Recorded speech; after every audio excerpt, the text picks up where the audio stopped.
일단 먼저 사실 왜 실험영화제에서 작품을 방금 보셔서 아시겠지만은 굉장히 전통적인 의미의 다큐멘터리에 가까운 작품을 상영을 하고 국립연대랑 같이 기획을 하게 됐을까, 이 부분에 잠깐 설명을 드리고요.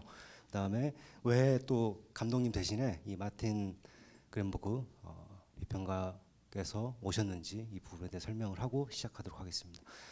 사실 저희 영화제 한 번 정도라도 오셨던 분들은 아시겠지만은 특별하게 저희 경쟁 부분에 거의 한 90% 이상이 되는 작품들이 사실은 다큐멘터리라고 해도 무방한 작품들이고요. 그러니까 여러 가지 최근 5년 동안에 전통적 의미의 실험 영화 제작들이 더 이상 되고 있지 않고, 많은 작품들이 다큐멘터리 성격을 갖고 있는 이제 그런 경향성 같은 것들을 영화제 내부에서 고민을 많이 했었고요. 이 부분을 반영하기 위해서 특별하게 최근 몇 년 동안 다큐멘터리 작품들을 굉장히 많이 소개하려고 노력을 해오고 있습니다. 이제 그런 의미에서 패턴 해설 회고전을 이제 국립현대하고 같이 진행을 하게 됐고요. 그다음에 이제 옆에 계신 마틴 그랜버그 비평가가 왜 그 패턴 해설 감독 대신에 오게 됐는지 이 부분을 말씀을 드리게 되면요. 처음에 이제 당연히 감독님한테 연락을 드렸죠. 초청을 하려고. 근데 이제 여러 가지 이유로 못 오시게 됐는데, 감독님께서 두 분의 이름을 언급을 했습니다. 첫 번째는 리카르도 마토스 카보라는 포르투갈 출신의 런던 기반으로 활동하고 있는 필름 큐레이터고요. 이제 그 다음에 언급된 이름이 이제 마틴 그랜버그였습니다. 그래서 이 두 사람이 자기 대신에 한국에 가서 자기 작품의 세계에 대해서 이야기를 가장 잘 해줄 수 있는 사람이다라고 제게 이야기를 해주셨었고요. 첫 번째 이제 리카르도 같은 경우에는 저희 영화제에 작년에 이제 심사위원으로도 오셨었고요.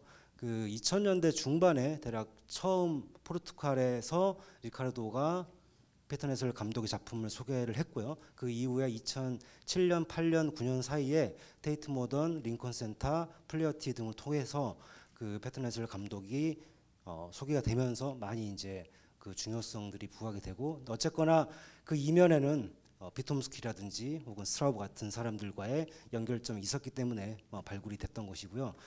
그 다음에 이제 이 마틴 비평가 같은 경우에는 2012년부터 패턴 해설로 관련한 인터뷰라든지 글 같은 것들을 작업을 하기 위해서 감독과 만나고 여러 가지 기록 작업들을 진행을 해왔었고요. 2012년에 이제 온라인판으로 월든이라는 잡지를 통해서 관련된 글하고 인터뷰를 공개를 했었고, 이제 2015년에 여기 이제 가지고 오셨는데, 이 월든이라는 잡지를 인쇄물로 발행을 해서 처음으로 패턴 해설러 감독의 인터뷰와 글이 책으로 출판이 되었습니다. 네, 그래서 이제 이분이 오셔가지고 오늘 감독의 작품 세계에 대해서 전반적으로 설명하는 자리를 가질 예정이고요. 그래서 우선 간단하게 본인의 소개하고, 그다음에 패턴 해설러 감독에 대해서 전반적으로 왜 이분이 독일에 계시다가 스웨덴에 오시게 됐고 어떻게 활동하셨는지에 대해서 좀 설명을 부탁드리겠습니다. Okay, hey everybody. My name is Martin Grenberger, as Hang Jun already said. I would just start very briefly with thanking MMCA and the staff here, and Hang Jun and his team for Exis for inviting me to this wonderful occasion to talk a bit about the work of Peter Nestler, a filmmaker very dear to me and the people around this magazine, which we published in 2015 around the work of Nestler.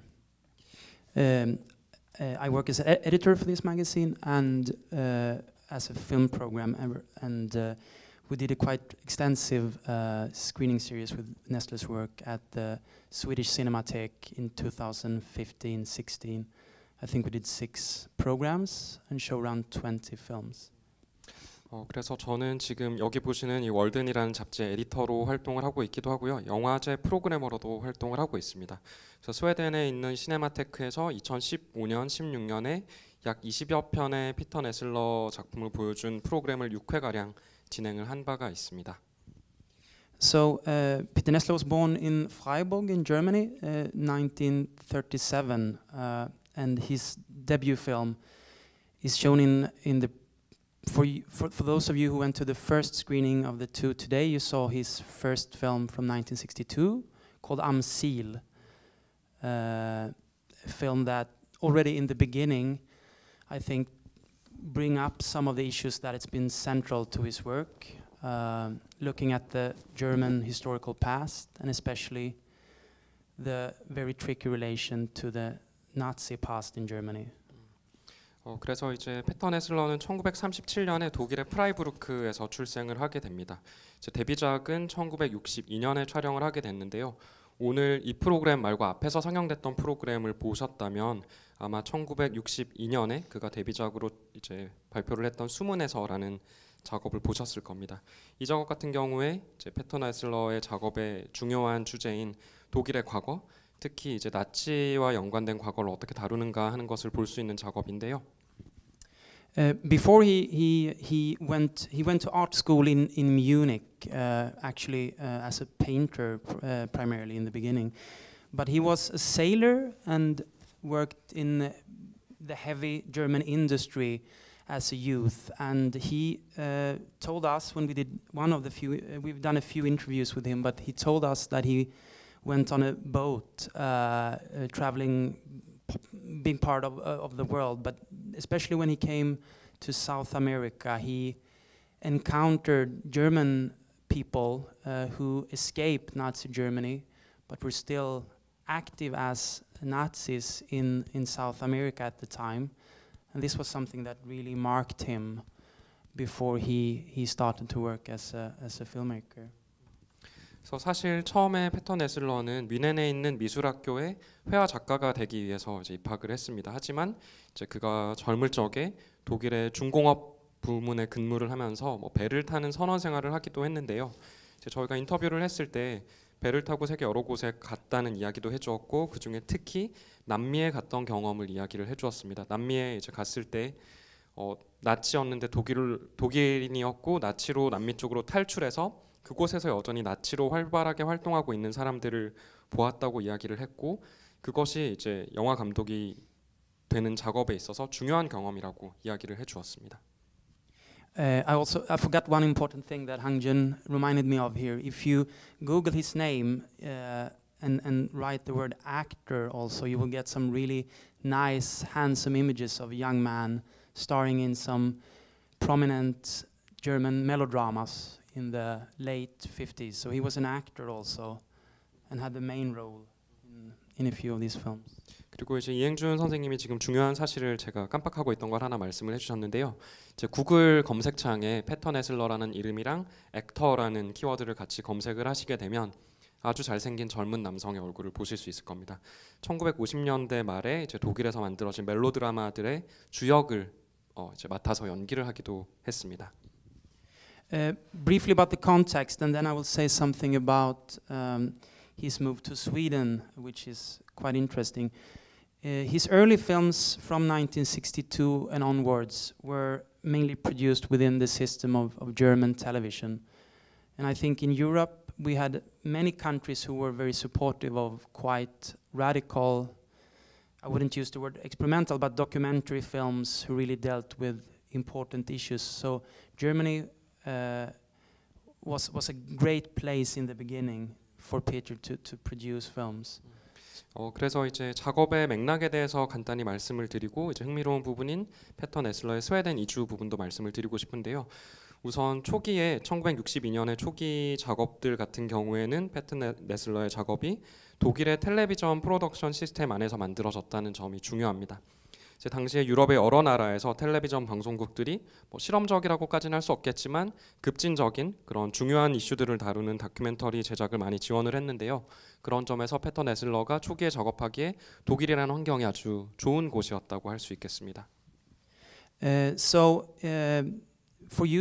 those of you who went to the first screening, there was a few films, Mülheim Ruhr also, together with the first film I just mentioned, Am Ziel. Mülheim Ruhr from 1964, and films done at this time who dealt with both the historical German past, looking back at the atrocities of the Second World War, but also looking at the change in industrial production in Germany, and especially looking at people living in the countryside.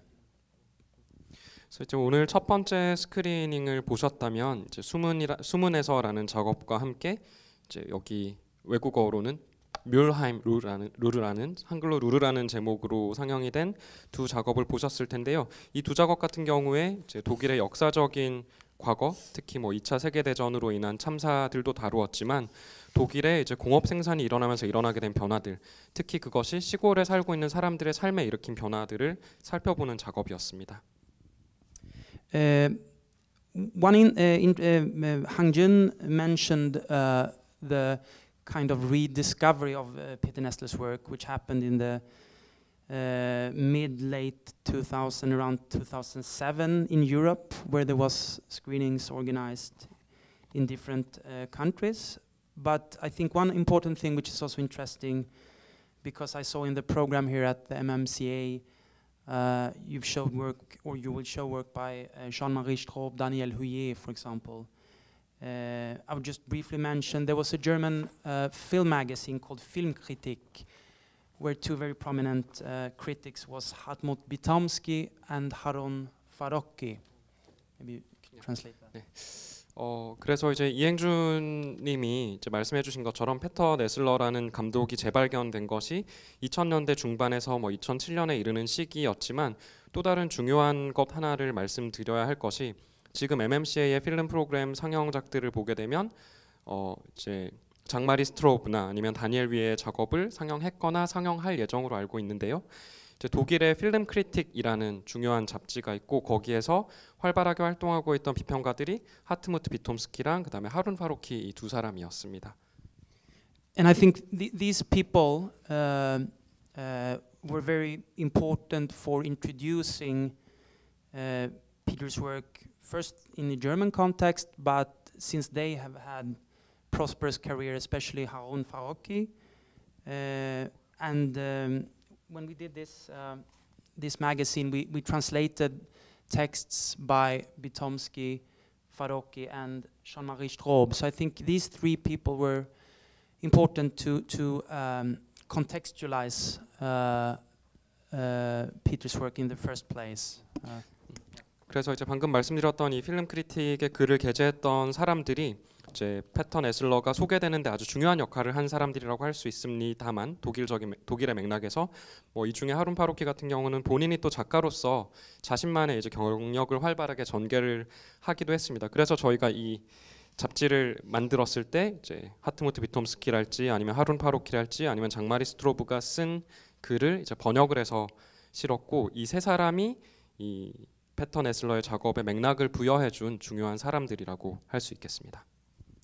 Yeah, just mention one thing around the biographical context. Then maybe we should talk a bit more about the actual work and what's going on in the work. One very important figure here also is the wife of Peter Nestler, which is easy to forget sometimes. But Joka Nestler worked not on all films, but quite a few of the films. She was the sound. She took care of the sound. She was the sound recordist, but she also had a very important and instrumental role in upkeeping the social contact with the people they worked with. Yeah.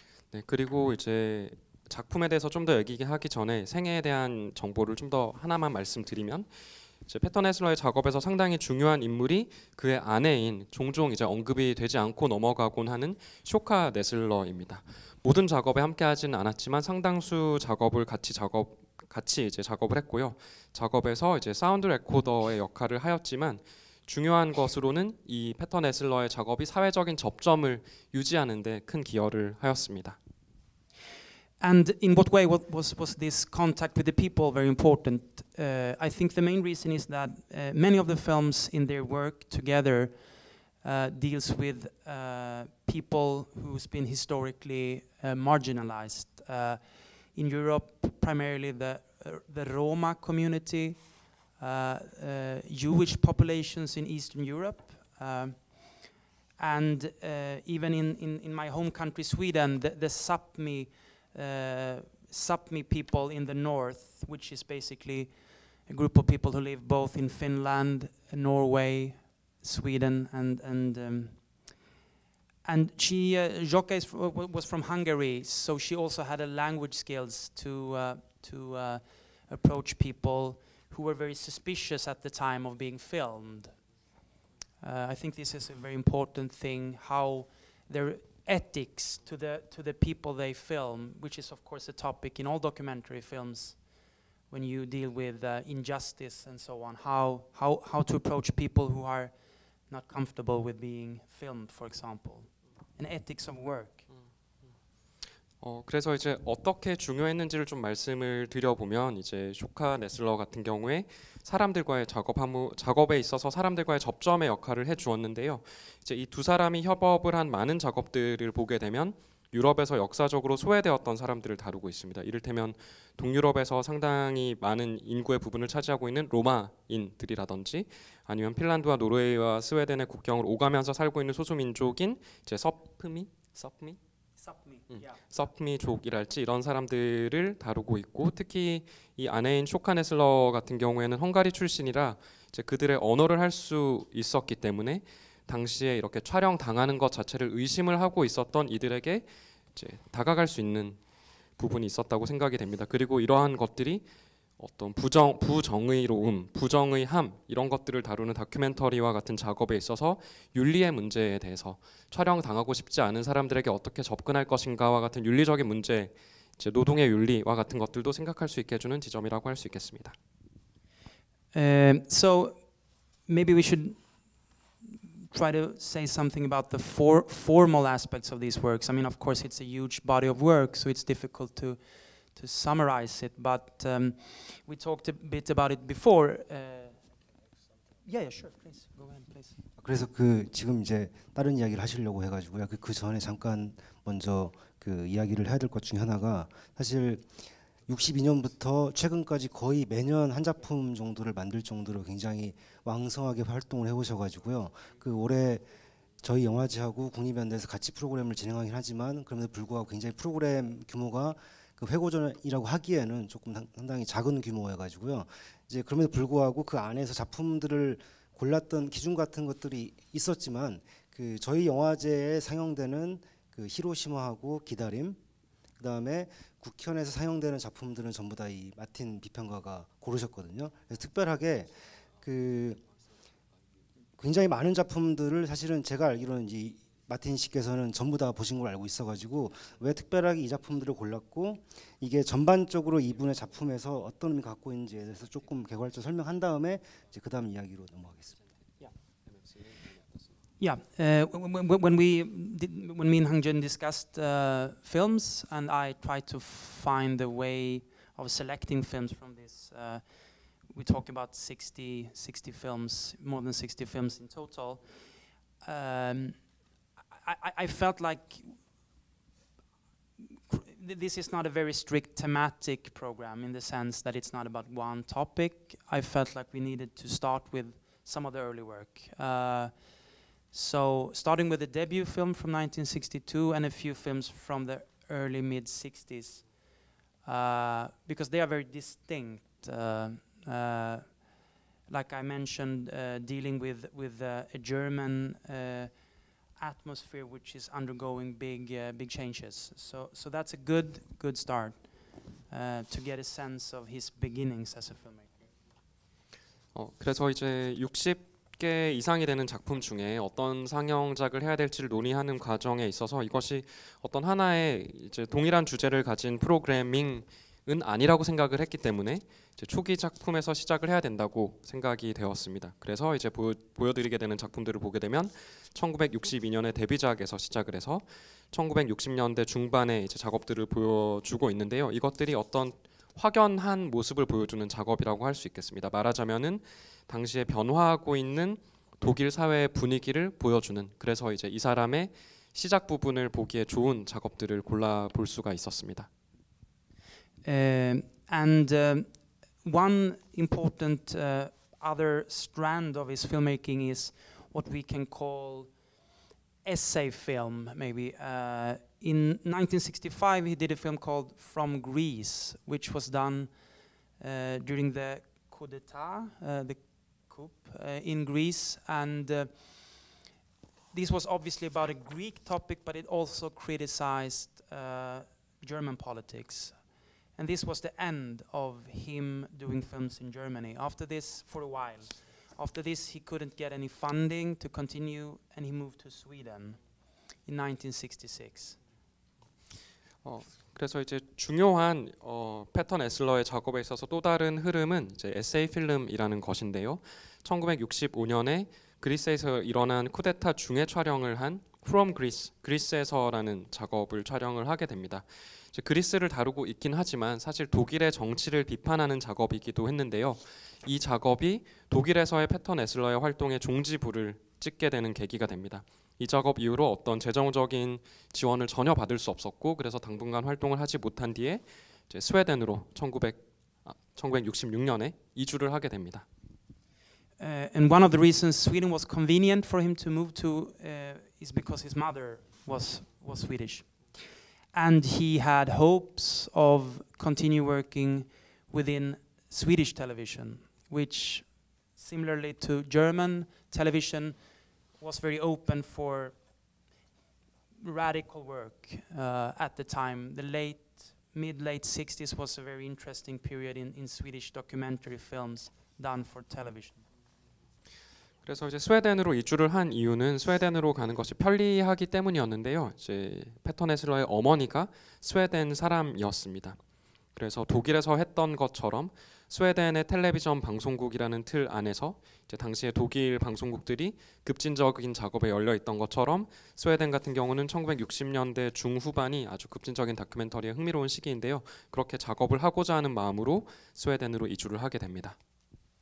So this film, the first film you saw in this second program today, Why War, for example, from 1970, this is a film that was done within Swedish television, and he did a series of films, some which will be shown here, Ships and Cannons in one of the other programs, was films based on a very simple idea. He asked, basically these are films that was done within the children's department of Swedish television, and the basic premise was, what are you interested in? What do you want to know more about? And kids, youngsters, even adult people sent wishes, and one could be, why is there war? It's a very universal thing. 네, 그래서 이제 두 번째 프로그램에서 보실 수 있었던 도대체 왜 전쟁인가라는 작업 같은 경우에는 스웨덴의 텔레비전 방송국을 통해서 만든 작업인데요. 아주 간단한 아이디어를 통해서 만들어진 것들이었습니다. 그리고 이 작업들이 텔레비전 방송국의 어린이 부서를 통해서 만들어졌는데요. 이제 세상에 어떤 관심이 있는지, 세상에 대해서 더 알고 싶은 것이 무엇인지를 어린이, 청소년, 심지어 어른들에게도 물었습니다. 그래서 그 중에 하나가 바로 도대체 왜 전쟁인가라는 질문이었던 것이죠. So during this time, from the late 60s until quite a bit into mid 70s, 77 I think, he did a series of films on these topics, which basically deal with the Industrial Revolution and different modes of production. I can just mention a few of these films. One film is about glass production. One is about how one builds a musical instrument. One is about paper, the history of production of paper. And these are very dense films with a lot of different images from illustrations, from films, from books. Quite rigorous films, I have to say, done for television. 그래서 이제 60년대 말부터 70년대 중반 사이 77년까지 아주 다양한 영화를 만들게 되는데요. 지금 말씀드렸던 이 텔레비전의 틀 안에서 이제 산업혁명, 특히 이제 다양한 생산 양식에 대한 내용을 다루는 내용이었습니다. 말하자면은 유리가 어떻게 만들어지는지, 악기 제작이 어떻게 이루어지는지, 종이 제작의 역사가 어떻게 되는지와 같은 것들을 다루었는데요. 다양한 이미지들을 활용을 했습니다. 일러스트레이션이랄지, 아니면 다른 영화에서랄지, 아니면 책과 같은 것들을 활용해서 아주 빡빡한 다큐멘터리로서 제작이 되었었습니다. maybe it could be interesting to just try to see where these films exist in film history. Maybe we were talking in the cafe before about these films were done in the late 60s, early 70s, where we had Peter Nessler is, for me, very much a political filmmaker. He's looking with angst against the injustices in the world, but he's also, like we also talked about, in one way, a traditional filmmaker when it comes to form. 네, 그래서 이러한 작업들이 영화사에서 과연 어떤 위치를 차지하고 있는가를 생각해 보는 것이 상당히 흥미로운 질문이 될 텐데요. 이제 이행준님과 좀 전에 강연을 하기 전에 카페에서 이야기를 나누었던 것은 이를테면 1960년대와 70년대 초 영화를 생각을 하면서 예를 들어서 저에게는 패터 네슬러라는 감독이 상당히 정치적인 감독으로 이제 여겨집니다. 이를테면 세계의 부정의함에 대해서 불편함을 가지고 작업을 만든 사람이기도 하지만 동시에 형식적인 측면에서는 아주 고전적인 감독이라고도 할 수가 있겠습니다. This is an era, the late 60s, of course, around in Paris we had the May 68 uprisings, we have all over Europe, but also here we have a series of films done in Japan, for example, with Ogawa and Tushimoto, which was shown in Axis Film Festival. And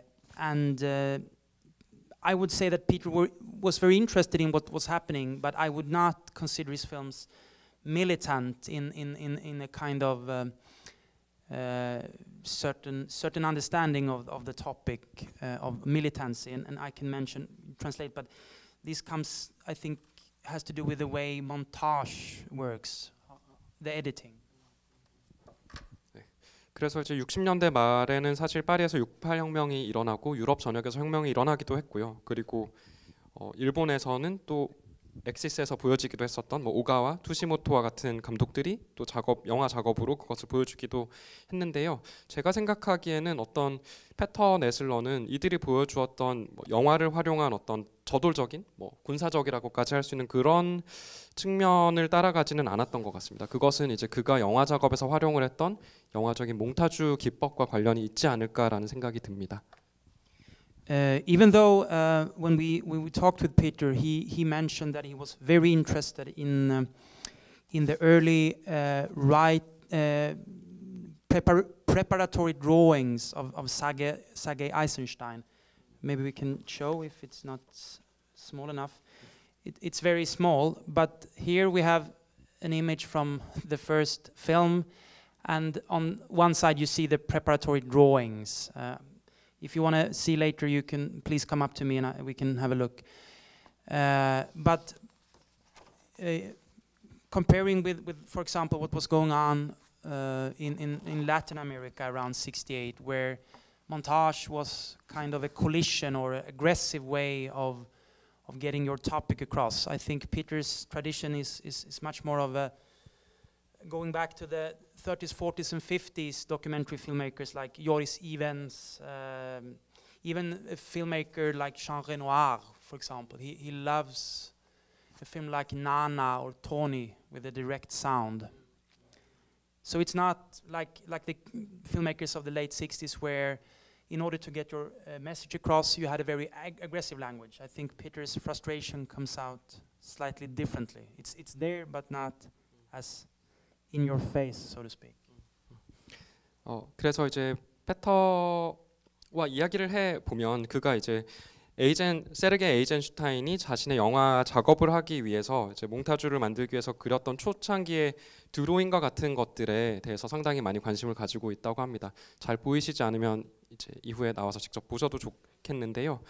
하지만 몽타주라는 것이 이를테면 라틴 아메리카 영화에서 몽타주라는 것은 이제 원하는 바를 얻기 위한 어떤 저돌적인 수단이었다고 하면 이제 패터 네슬러 같은 경우는 보다 30년대, 40년대, 50년대의 다큐멘터리 영화에 더 이제 호감을 가지고 있었던 것 같습니다. 심지어 이를테면은 장 르누아르까지도 거슬러 올라가는 영화에 관심을 가지고 있었고 이제 사운드와 영상이 직접적으로 연결이 되어 있는 영화들을 더 선호했던 것 같습니다. 그래서 60년대 말에 다른 감독들에게 있어서 이런 영화라는 것, 몽타주라는 것이 어떠한 원하는 수단을 성취하기 위한 저돌적 언어였다고 하면 사회에 대한 불안함, 불편함은 패턴 에슬러 역시 가지고 있었지만 그것이 조금 다른 방식으로 발현이 된 것 같습니다.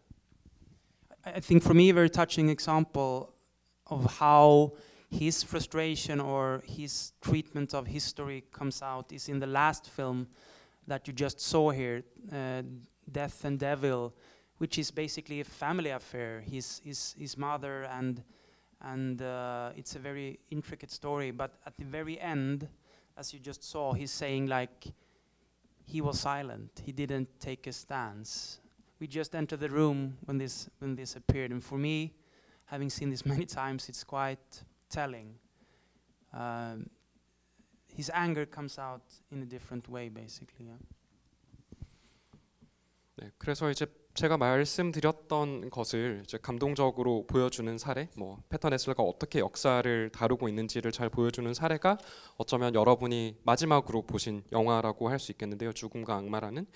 한편으로는 이것이 자신의 가족에 대한 뭐 어머니도 등장하는 그런 내밀한 이야기이지만 이 영화의 끝에 가서 감독이 하는 얘기를 들어보면 결국은 이제 그가 침묵했다라는 이야기를 하게 됩니다. 이제 영화가 끝날 때쯤에 저 뒤로 저희가 극장에 들어왔는데요. 사실 이 영화를 여러 번 봤지만 여전히 그 부분에서 주는 울림이 있다고 생각하고 그런 부분들이 이제 패턴 에슬러가 가지고 있는 어떤 사회에 대한 불만, 뭐 분노 같은 것들이 드러나는 지점이라고 생각을 합니다. So a few more words about the selection here. So I'll go back a bit to the program here. We started with a few films that dealt with a very I think for him a very tough situation in Germany, looking at his family and his own country and the inability to really deal with what just happened a decade before. Then I think the meeting with Joka opened up, like I mentioned briefly, this other perspective which can be seen in a film like, now the Swedish title is here, but Uppför Donau, the Donau film, which was shot along the river, which passes through many countries in Europe. Yeah. 그래서 이제 프로그래밍 작품 선정을 어떻게 했는지에 대해서 조금 더 말씀을 드려보고 싶은데요. 이제 패턴 에슬러가 불과 몇십 년 전에 일어난 그런 뭐 세계 대전 그리고 나치 과거에 대해서 뭐 본인의 가족에 대한 이야기, 조국에 대한 이야기, 혹은 그것들을 제대로 다루지 못하는 불능함에 대한 괴로움을 가지고 있었다고 하면 그가 이제 아내인 쇼카 네슬러를 만나면서 다른 관점을 확보를 하게 된 것 같습니다. 이제 여기에 상영작 중에 하나인 다뉴브 강을 따라서라는, 이제 다뉴브 강은 유럽의 여러 나라를 걸쳐가는 강인데요. 이런 작품이 그 예가 될 수 있을 것 같습니다. So in this film, but also a few other films done in this region, with a very strong tradition of Jewish people who have been drifting away. Historically, Zoka has had a very important role because she had a background in psychiatry also, so she really knew how to work with people who have a traumatized past. 그래서 이제 방금 말씀드렸던 작품뿐만 아니라 이제 이 작품을 만들게 된 지리적인 지역 근방에서 만들어진, 이를테면은 떠돌아다니는 유태인들의 전통이 있는 지역에서 만들어진 작품들이 있는데요. 여기에 있어서 이제 아내인 쇼카 네슬러가 중요한 역할을 했습니다. 왜냐면은 이제 쇼카 네슬러는 심리 상담을 공부한 사람이기도 했고, 그렇기 때문에 이제 과거의 트라우마가 있는 사람들을 어떻게 대하는지도 잘 알고 있는 사람이었기 때문입니다. One strand of the production also, which I think is quite interesting to just briefly mention, is that Peter within Swedish television did a series of films with migrants or immigrants. In Sweden, Sweden was one of the first nations in Europe who early welcomed big groups of people from other countries, especially because we have a quite small population and we needed workers for the industry, for the big industry. This is the 60s and 70s. 그리고 간단하게 한 가지 더 말씀드리면 좋을 것 같은 부분이, 스웨덴 텔레비전에서 이 패턴 에슬러가 이주민을 다루는 여러 이제 작업들을 만들었습니다. 스웨덴은 유럽에서 최초로 이제 큰 인원의 다른 나라 사람들을 받아들인 나라인데요. 왜냐하면 인구 숫자가 일단 적고 그리고 산업을 위해서 노동력 확보가 필요했기 때문입니다. So we did a series of films. We had a big population coming from Chile, for example, but also from Southern Europe, Greece, Albania, Turkey, who came to Sweden and really helped us to build the new country. And these films are always done with a very tender curiosity towards the people. Something that I can't say. We do not treat the migrants who come to Sweden these days as politely, I would say. So these are very important documents, I think, about migrational flows in Europe. Yeah. 그래서 이제 당시에 이를테면 뭐 칠레랄지 뭐 남유럽, 그리스, 알바니아, 터키에서 온 사람들이 이제 스웨덴을 새로운 나라로 재건하는 데 큰 도움을 주었는데요. 이런 이주민들에 대해서 패트 네슬러가 뭐 말하자면 부드러운 관심을 가지고 작업들을 진행을 했습니다. 그래서 이러한 작업들이 어떻게 보면은 이제 요즘은 스웨덴 사람들이 오히려 옛날보다 이주민들에게 예의 바르게 대하지 않는 것 같은데요. 유럽에서 일어난 인구 이동의 중요한 기록으로서도 남아 있다고 생각을 합니다. Yeah, I mean, also all of these films were shot on 16. I mean, in the beginning, the 60s and 70s, of course, even for television there was 16. And yeah, Hangyun, we mentioned this film, the film shot along the river Donau. It's shot on, it's Ektachrome, beautiful color also. So there is a very, I would say, this is not something that comes up a lot, but he was also very, the use of the materiality of the documentary image was very important. I think if you saw the first program, also the instead of having a very complex montage, you have a very strong sense of the single frame, the single framing, the what do you call that? Yeah, how he builds images. Yeah. 그래서 이제 또한 이제 말씀드려야 될 것들이 이제 이 60년대에 만들어진 작업들이 16mm 텔레비전 작업 같은 경우도 16mm 필름으로 촬영이 되었다는 것입니다. 그리고 다뉴브강을 따라서 같은 경우는 액타크롬 필름을 활용을 해서 촬영을 했기 때문에 색상이 아주 아름답다는 점입니다. 이제 패터 네슬러의 작업에 있어서 이런 부분이 자주 언급되는 부분은 아닌데요. 하지만 그가 다큐멘터리 이미지의 물성을 매우 중요하게 생각했다는 점, 그리고 그의 작품들을 보게 되면은 복잡한 몽타주를 활용하기보다 이제 하나의 프레임 안에서 이미지를 구축하는 방식이 있다는 점을 살펴보는 것이 중요한 것 같습니다.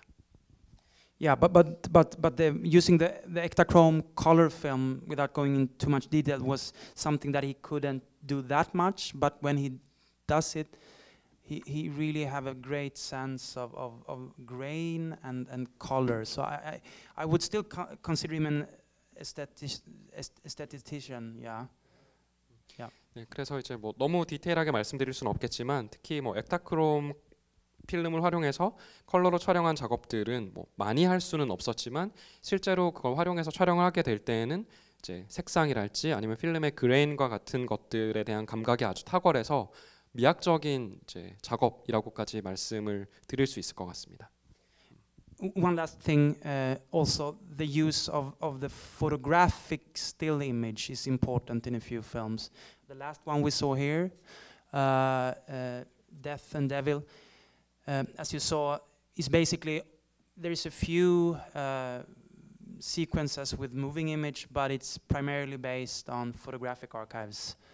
And this is the same in a film which is shown at the Korean film, Warten, Waiting, which is also based on an archive of photographs that the Swedish radio archive was about to throw away, to throw into the dustbin. And in an act of resurrection, so to speak, Peter got it and finds some really remarkable images of a catastrophe in a coal mine in Germany.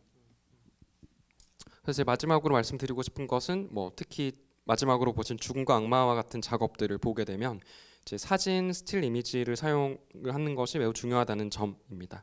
지금 이 영화에서 뭐 무빙 이미지가 들어간 시퀀스가 몇 개 없었고 거의 대부분이 사진 아카이브에 바탕을 하고 있는데요. 뭐 이를테면은 뭐 웨이팅, 박텐이라는 작업을 보게 되면 스웨덴의 라디오 아카이브에서 버려질 뻔한 이제 사진 자료들을 찾아내서 뭐 말하자면 그것을 부활시키게 된 것인데요. 이제 그 내용들을 부활시키면서 그 안에서 독일에서 일어난 이제 광산에서 일어난 뭐 붕괴 사고에 대한 이미지들을 찾아서 보여주게 되는 것이죠. 그래서 지금까지 좀 전반적으로 피터 네슬러 감독에 대해서 이야기를 충분히 한 것 같아서요. 그 객석에 마이크를 넘겨가지고 혹시 질문 있으시면은 질문을 받는 시간을 갖도록 하겠습니다.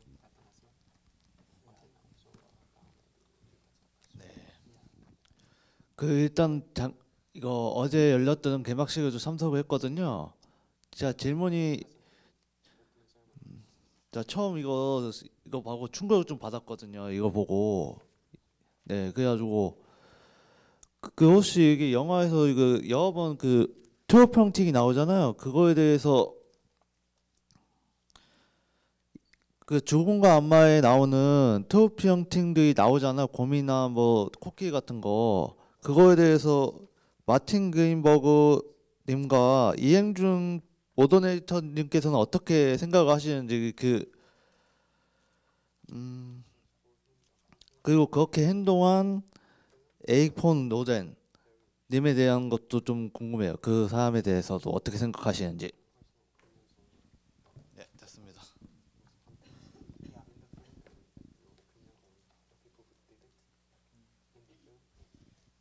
Yeah, thank you for the question. It's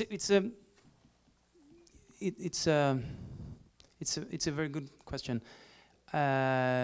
This is archive from his grandfather. Yeah, basically the father of his mother. And going through these archives, of course, there was these still images from his family. There was direct connections to Göring is mentioned here, so there is direct connections back to Nazi environment, but also, of course, this is a bourgeois culture where hunting, going to excursions in Africa, and also show your what you caught is kind of part of that culture. So. I guess Peter wanted to show these things because it's, of course, something that he genuinely despise or dislike, but just show how bad it was and how entwined he was in this kind of family history. So I think for him it was a way he couldn't really leave them out. I think, yeah. 네, 그 질문에 감사드리고요. 좋은 질문이라고 생각하는데요. 이 영화에서 쓰여진 사진들이 이제 말하자면 외할아버지의 사진 아카이브에서 가지고 온 이미지들입니다. 말하자면 가족이 남긴 스틸 이미지이고 그것들을 보게 되면 뭐 나치에서 중요한 역할을 했던 괴링이랄지 아니면 나치 세력들과의 이 가족의 직접적인 연결이 보이게 됩니다. 다른 한편으로는 그런 아프리카에 여행을 가거나 아니면 사냥을 하는 것들이 그 당시에 부르주아 계급의 문화였고 말씀 주신 그런 부분은 그 문화의 일부의 모습이라고 할 수 있겠습니다. 왜 페터 네슬러가 이것들을 보여주고 싶어 했을까라고 생각하면 그 역시도 그러한 이제 충격적이라고 말씀 주셨던 것들을 싫어했고 그리고 그것들이 얼마나 나쁜지 이제 가족사적인 측면에 있어서 그것들이 얼마나 괴로움을 주는지 하지만 여전히 그것들을 본인 스스로가 완벽하게 이제 회피할 수는 없는지를 보여주기 위해서 그것들을 영화에 삽입을 했다고 생각을 합니다. Just a quick thing also about this kind of because for me this showing these things is also part of a kind of his working ethics that he would never shout out why he dislikes something. It's in there all the time, but it comes out in a more kind of refined way, I could say. I think that's general. I mean, for me, it's very apparent what he do not like about his country's history and also general mistreatments of people, but he would never. It's never agitprop or like plakatpolitik, so to speak. Yeah. I think this is important. 그래서 이제 짧게 또 하나 말씀드리고 싶은 것은 이제 이러한 것들을 드러내서 보여주는 것이 이제 패터 네슬러가 작업을 함에 있어서 작업의 윤리이기도 하다는 점입니다. 이제 그의 작업을 보면 아주 큰 목소리로 왜 본인이 어떤 것들을 싫어하는지 직접적으로 말한다기보다는 그것을 정제된 방식을 통해서 보여주는데요. 뭐 이를테면은 이제 본인이 속한 국가의 역사랄지 아니면 본인이 속한 국가가 사람들에게 나쁘게 대했던 것들에 대해서 얘기를 하지만 그것을 어떤 큰 목소리로 이제 뭐 구호를 외치거나 플랜카드에 써서 보여주는 방식으로 하지는 않는다는 것이죠. 네, 그 저한테도 여쭤보셨는데요. 저는 진행하는 입장에 앉아 있기 때문에 그 대답하는 게 적절하지 않을 것 같아가지고요. 나중에 기회 되면은 말씀을 드리겠습니다. 혹시 또 질문 있으시면 네, 저 가운데 계시는.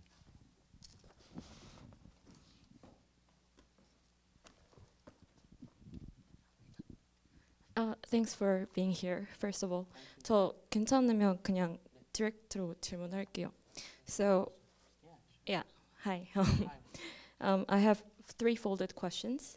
So first of all, I'm curious about why he's so interested in the marginal sector of the history and the world, and because I don't know his background exactly. So that's my first question. And second is your interest, the reason why you are so interested in him in the first place and your encounter with him. And third one is actually my personal question is, so we see all these images and films and we are shocked, but he's quite passive-aggressively showing these things. He's not actually saying he is frustrated or angry, but he's showing so that audience can be shocked by themselves. So does he intend, is there any intention of these films where he wants the audience to think differently or act differently after viewing these kinds of films? So yeah. 그래서 이제 세 가지 삶 중에 질문을 주셨습니다. 첫 번째는 이제 역사나 사회 주변부에 대해서 패터 네슬러가 어떻게 해서 관심을 가지게 됐는지 좀 배경을 설명해 주셨으면 하고, 그리고 이제 두 번째는 이 패터 네슬러에 대한 관심을 어떻게 해서 가지게 됐는지, 그리고 이 감독을 어떻게 접하게 됐는지를 좀 말씀 주셨으면 좋겠고요. 그리고 이 작업들을 보면 저희가 뭐 충격적이라고 했던 그러한 것들을 아주 수동 공격적인 방식으로 보여주는 것 같습니다. 본인이 여기에 대해서 분노가 있다 이런 식으로 말한다기보다 관객이 충격을 받게 하는 식이라고 보여지는데요. 여기에 있어서 어떤 영화를 보고 나서, 작업을 보고 나서 관객이 생각을 바꾸거나 행동을 바꾸게 하려는 어떤 의도가 있는지에 대해서 들려주셨으면 좋겠습니다. Thank you for three interesting, complex questions. The first one I think is what I mentioned in the beginning. But one important thing also is that he when we had discussions, he comes back to the fact that in his family they never talked about the past. I mean, he's born 37, so he was alive. He was a very young boy during the war, but the decade after the war, this was not something that they discussed in the family, for example. He's told me that he went, like as a teenager, went to maybe a pub, played where there was a pub, and people were still, making jokes about, Nazism was kind of alive. And this created a huge frustration. He's a very humble person. He's not somebody who stands up and screams.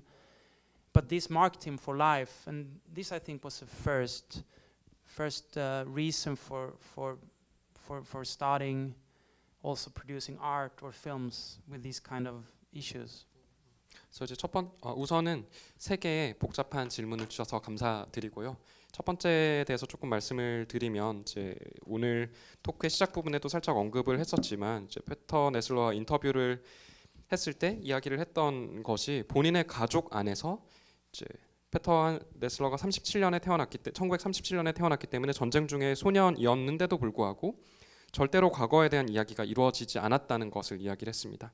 이제 전쟁이 끝나고 뭐 수십 년이 지난 뒤에도 그러한 것에 대한 이야기가 이루어지지 않았고, 또 뭐 어릴 때 이를테면 펍 같은 데 가서 사람들이 농담처럼 던지는 말을 들어보면은 여전히 나치주의라는 것이 버젓이 살아 있다는 것에 대해서 너무나도 이제 크게 느낀 바가 있어서 평생의 고민을 가지고 가게 되었고, 이것들을 뭐 예술이나 영화 작업으로 풀어내려고 했던 것 같습니다.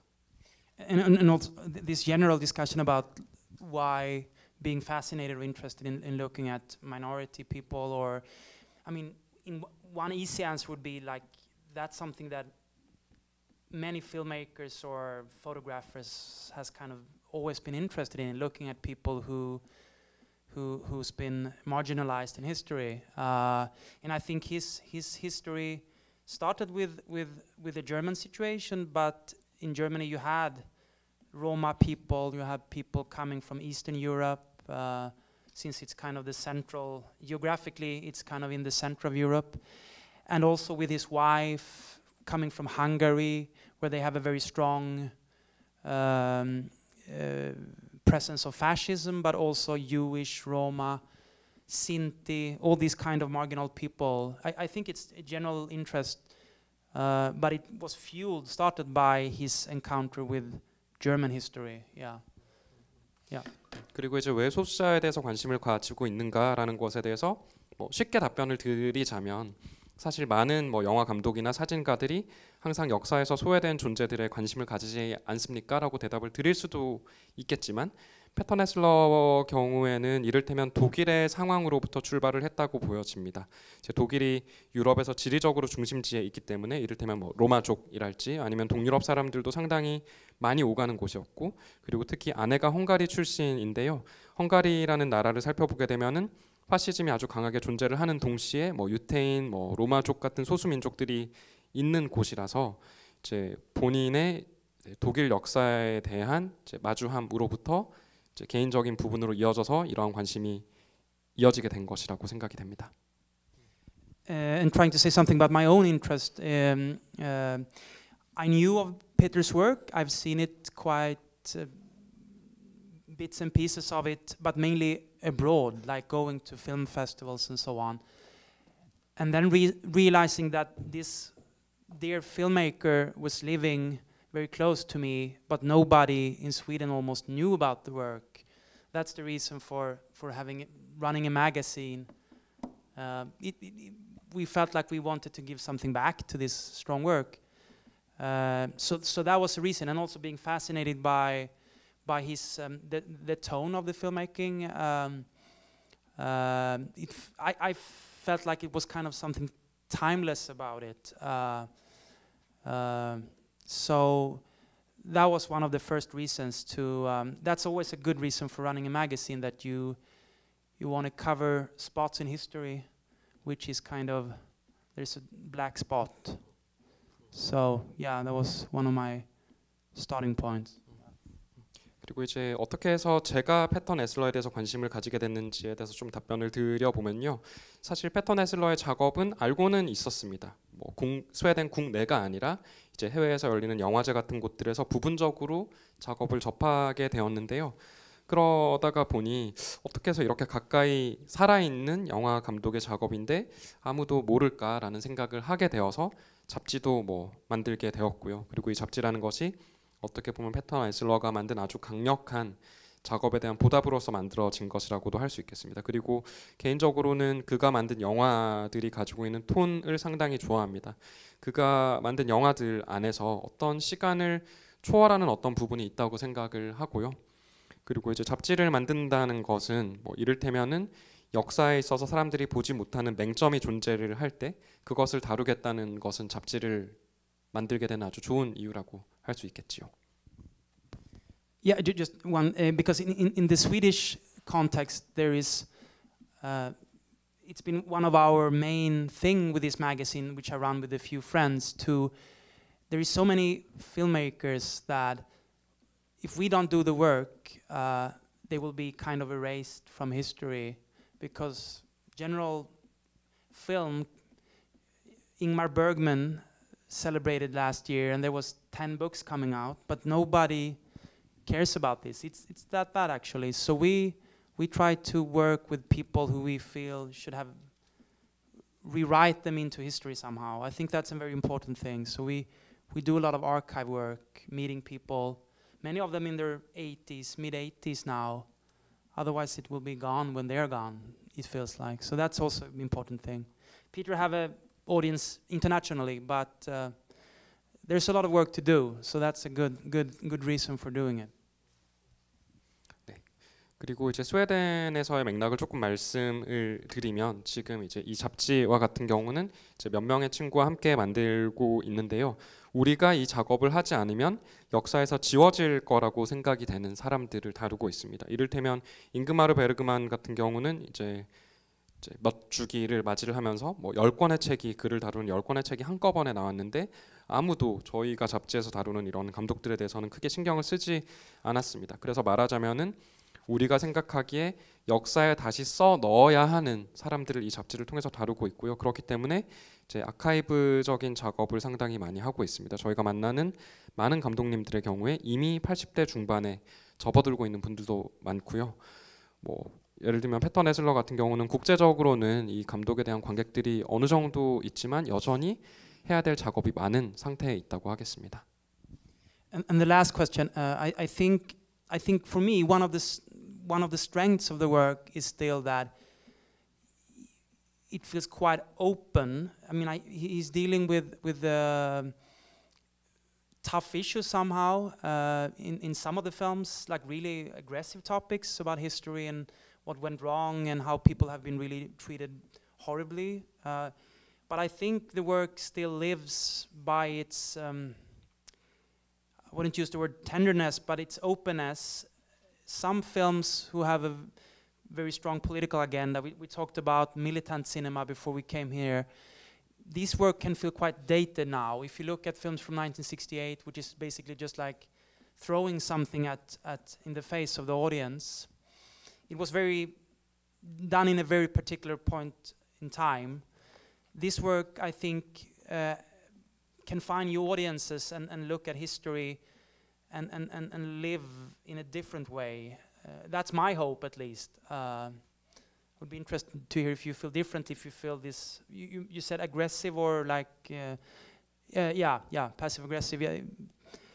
I feel like this work maybe have a better quality over time than some work that is more in your face aggressive. 그리고 이제 마지막 질문에 대해서 말씀드리고 싶은 것은 패턴 헤슬러의 작업이 가지고 있는 강점이라는 것이 어떻게 보면 이 작업들 여러 작업들이 뭐 역사에 대한 뭐 사람들이 뭐 어떻게 잘못 대우를 받았는지 혹은 어떤 것이 잘못되었는지에 대한 어려운 질문을 던지는 작업들이긴 하지만 동시에 이제 열린 성격을 가지고 있다는 생각이 듭니다. 이를테면 강력한 정치적인 어젠다를 품고 있는 예전에 만들어진 많은 영화들을 지금 보게 되면은 상당히 낡은 것처럼 보이기도 합니다. 이를테면 1968년 혁명과 관련해서 만들어진 많은 영화들이 관객의 이제 눈앞에 뭔가를 직접적으로 던지는 것처럼 만들어졌다면 제가 생각하기에 패턴 에슬러의 작업은 여전히 새로운 관객을 찾을 수 있고 여전히 역사를 다르게 볼 수 있게 하는 열린 작업이라고 생각이 됩니다.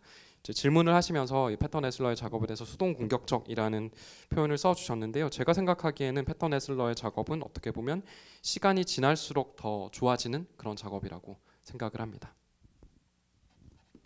네, 그 마틴 씨의 역사에 대한 허기를 강하게 표출할 수 있는 좋은 질문을 해주셔서 감사드리고요. 그 시간 관계상 이제 마무리해야 될 것 같고요.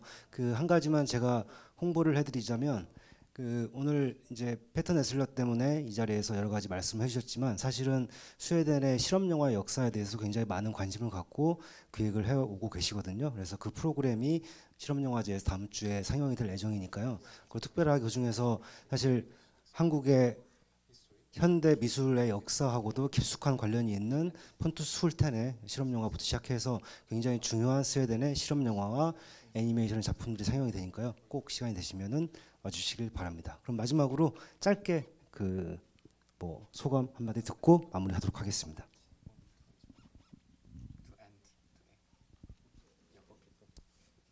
One more question or no? No. Okay. No, but I'm very glad to see so many people here, and I'm happy that these films are shown here. And when I entered the room and saw the the screen and the sound, I felt like it's a very powerful framing of the work here. So because I really hear the voice, it's Peter's voice in the last film, and it really reverberated with me. So it's a powerful thing. So I hope you had a complex and intriguing experience seeing this work. It's I'm very happy to that you're doing this here. Yeah, thank you. 너무 많은 분들이 여기 계신 걸 보아서 무척 기쁘고요. 그리고 이제 저희가 여기에 들어왔을 때 이것이 상영된다는 것도 기쁜 일이라고 할 수 있겠고, 저희가 상영관의 뒤쪽에서 들어왔을 때 이 스크린과 사운드를 통해서 이 작업이 아주 강력한 틀 안에서 보여진다는 것을 알 수 있었습니다. 특히 이제 패터 네슬러의 목소리를 들으면서 이것이 저에겐 여전히 공명이 된다는 생각을 했는데, 오늘 여러분도 이 작업을 보면서 이제 아주 복잡한 생각을 품고 또 여러 가지 영감을 얻어가는 경험을 하셨기를 바랍니다. 감사합니다.